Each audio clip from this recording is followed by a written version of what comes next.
Tabi-tabi na lang tayo. Ayan, okay. Stay here. Ang gwapa niyo, Ma'am Inday, uy. Hinto na tayo. Sige, relax, relax. Dito, sir, dito, sir. Ay, vice kasi... Magandang umaga sa inyong lahat. No? Mamayang alas 2 ng hapon, magkakaroon ng kauna-unahang pagdinig sa kaso ni dating Presidente Rodrigo Roa Duterte. Ang mangyayari dito ay sasabihin lang siya kung ano yung kaso laban sa kanya, sisiguraduhin na naintindihan niya yung kaso niya at anong mga karapatan niya. Yun lamang. Now, may mga dahilan kami, pero susubukan namin ipaliban itong kauna-unahang pagdinig na ito. No? Pero itong dahilan namin ay pribadong ipararating sa mga maestrado. Sa ngayon, ay iisa pa lang ang na-recognize na lawyer, si Attorney Medialdea, no, dahil siya ngayong kasama. Pero we have filled up all the documents para mapasama din ako dun sa aid of counsels. No? Now, I'm the list counsel of the ICC, and we have also retained another member of the list counsel who is British. So initially, there will be 3 of us starting as counsels. The other one is Hoffman, Attorney Hoffman of the British Bar. So 2 of us from the list counsel and Attorney Medialdea. The Vice President, of course, is here as a member of the faculty, and she will be in the gallery, no, to witness the first hearing. So hindi ko po alam kung mapagbibigyan yung hinihiling namin na ipagpaliban, pero wala naman akong dahilan para naisip para hindi mapagbigyan yan kasi wala naman pupuntahan si Presidente Rodrigo Roa Duterte na siya sa kulungan ng Constitution. So ipagpaliban nyo na ngayon kasi hindi pa namin nakikita ang dating Presidente. Buong araw, kahapon, hindi siya nakita dahil di umano siya ay binigyan ng medical examination. So ngayon pa lang, ang problema dito sa ICC ay daming papel bago mo makita. So we have just submitted the form to visit him para hindi naman kauna-unang beses makikita sila ni Vice President dito sa hukuman. Ako, I feel strongly that before the hearing, not only I should be able to have access to him as a member of the list council of the court, but the family should have access to him. So actually, ang priority ko is to make sure magkita muna silang mag-ama. Dahil hindi pa alam ni Presidente na nandito si Vice President. So, parang it's not proper naman na hindi alam ng ama na nandito yung anak. So I'm more or less attending on this first day of hearing a family matter. I want them to see each other outside of the court first so they can have a private. Attorney, what do you call the postponement? Is there a legal term for that? Wala naman, it's the same. Alam mo yun, the procedure is similar to Philippine procedure. Ang difference lang is before it arraignment and before it goes to proper trial, meron tinatawag na confirmation of charges. And in the confirmation of charges, they will establish that there really is probable cause and that there really is jurisdiction. But I do not know if I can be registered in time for the hearing today, but in addition to the postponement, if I am recognized today, and I'm not sure yet, because we just did all the papers today, I will also bring the issue of the illegality of the arrest of the former president. That should lead to the court losing its jurisdiction. And I would be citing a case law from the Constitutional Court of South Africa that an illegal arrest is sufficient to divest the court of jurisdiction. This is right wrong by the Commission. In addition to the lack of jurisdiction, because we had withdrawn from our membership, and of course the preliminary investigation commenced beyond the date that we had to do. But of course, everything hinges on if I will be recognized today. But right now, we have to leave because we want to see the president before he is brought to court. So just to be clear, sir, you said it has been sent privately already. Yung request to postpone this particular No, initial it hearing. has not been. It will have to be asked in the hearing today. Today. Okay. Paano po pag hindi po na pagbibigyan ng Sir, ano po ang next of ninyo? Ang mangyayari lang naman, kung yung mga pagbibigyan is sasabihin lang kung ano yung those charges. But it is not an arraignment. It is just to make sure he understands the nature of the charges against him. Not an arraignment. In court na, wala nang panahon kasi. Kasi alam nyo, itong notice came very late also. We had just arrived yesterday. And of course, nauna sila. BP came next evening of yesterday, and I came yesterday then, no? And actually yesterday we had no access to him because he was undergoing medical exam, no? And he was not here, no? And for a while we were even alarmed where he was, but he was apparently subjected to medical examination. So it's only now, so pagbigyan na muna natin na makita muna yung mag-ama. Okay? Can we do that? Yes, po. I think he is in the detention facility. He's with the... We're going to the detention facility now. Please don't follow kasi hindi rin kayo magbigyan ng access. Ha? Okay? Thank you, attorney.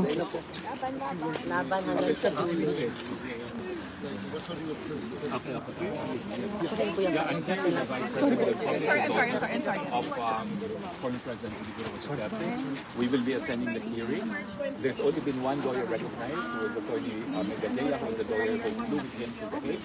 We are Any statement lang?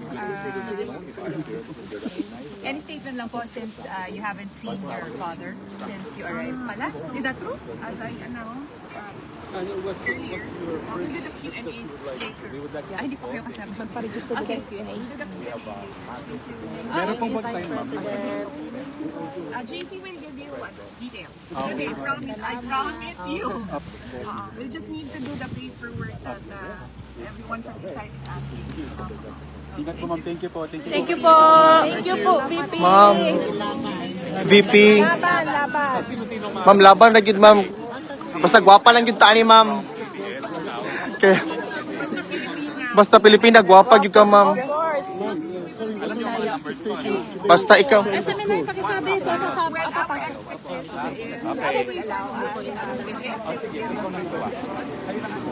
Hindi naman nagbayad ng number. Let's do WhatsApp kasi Viber hindi masyadong maganda rito eh. They will WhatsApp na lang. allow our request. Okay, okay. SMNI! Thank you. Basta, ma'am, mag-ampo gimi, nag-i-move na gid. Gwapa biyak ka. Of course. Yes, ma'am. Correct. Sigurado sa mga Pilipino, mga lalaki. Gwapo gyapon mi, ma'am. I can assure you, patabuo ang atong Miss Universe. Correct. Sa Bisaya. Yes, globally. Just pag- Exceptional, outstanding. Correct, ma'am. Plus 63. Ngani ko kagwapa, di na ako magawas, uy. VP, salamat. VP, shoutout sa mga taga Butuan, kay Idol, kay kanila. Sambuanga po, madam. Ay, salamat nga na ako din. Naamin din. Gusto ko magbigay ng mensahe sa lahat ng ating mga kababayan kahapon, nung isang araw, ngayon, na patuloy na nagpapakita ng kanilang suporta sa ating dating Pangulo. Nakikita po natin yung kanilang mga peace rallies doon sa Pilipinas at sa iba't ibang lugar sa mundo. So nagpapasalamat tayo na merong nagdadasal, marami ang nagdadasal, napakahalaga naman. Pangalawa, nagpapakita ng suporta at nagpapakita ng suporta at nagpapahayag ng kanilang nararamdaman. Of course. Huwag natin kalimutan na ang problema ng bayan ay hindi ang mga Duterte. Correct. Tama po. Ang problema ng bayan, kayong lahat nandito kayo, nakikipagsapalaran kayo sa ibang bansa dahil walang oportunidad doon sa ating bansa. Patuloy ang kahirapan, Check. patuloy ang kagutuman, patuloy na walang nangyayaring kaunlaran. Nakikita niyo yung Netherlands, di ba? Yes po. Gusto natin maging Netherlands. Correct. Bukas na ba, ma'am? Bakit ba hindi nangyayari yun? Yun yung tanong natin. Pag-president ka na, ma'am. Bukas na ma, mag-president ka. Bukas na. Ma'am, mag-president ka na, ma'am. Huwag natin kalimutan yun. Bale. Na hindi ako ang problema. Correct. Dahil po namin lahat yun. Dahil bakit nga ba ako nagiging problema? Dahil Tanda. Maganda. Gwapang. Tungod sa kagwapa ni Mukulbaan sila, VP. Bisag ako yung ano mo, muli na lang po, eh. Well, yes, as I said earlier, our expectation is that we will be given permission to visit since we are already complying as we speak with all the documents that they are asking of us. And then the next is we truly pray and hope that the court will listen for our request just to move the initial appearance so that we can have time to sit down with the former president and discuss what are the ways forward in his cause. Thank you. Ma'am, salamat. Shout out din sa mi taga Butuan, ma'am. Taga Butuan, ma'am. Love kay kanamo, Mindanao. One Mindanao. Bisaya ra ni, ma'am. Unsay sikreto nga nung gwapa man gyud kay ka, ma'am? Oh, pwede ra po nimo dito bagon. Prayers daw. Ah, BP, nako ihatag sa imuha. okay ra ka. No, maayo. Naninyo ka ng fur na gid ako ang gigamit doon.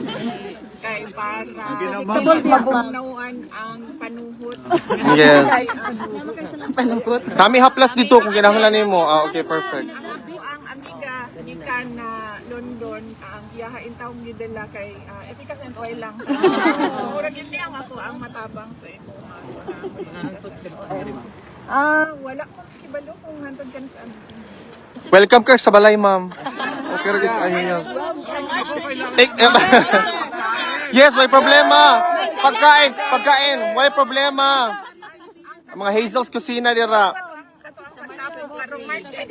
Yes, ma'am. Sunday na. Unsay oras, ma'am? Nanay oras, ma'am? So, Saturday pa lang man, laban na mo ha. Kay para sa Yes, correct. Correct. Halag layo. Wala ko'y balita pa kay... pero ginapaan ko siya para makaulit ko sa...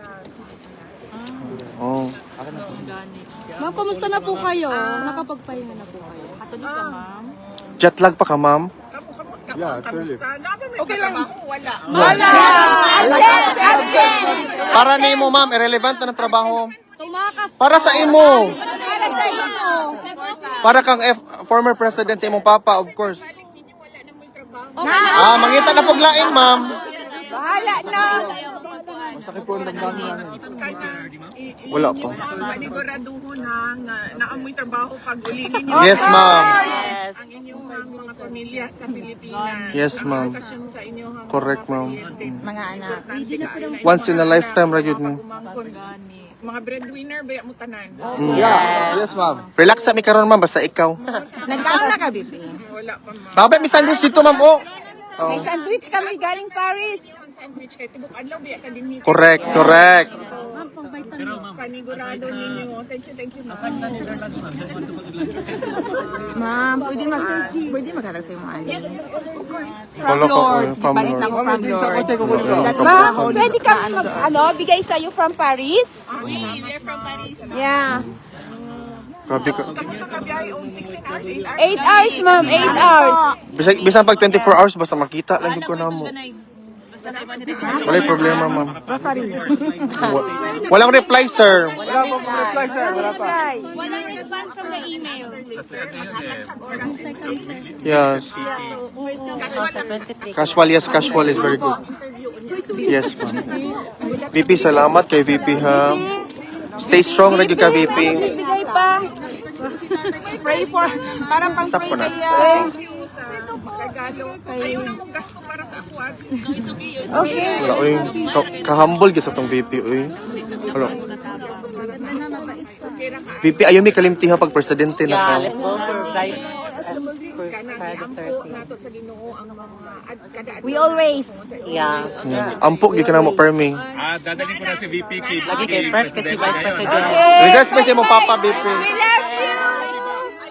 Dire namin, dire namin.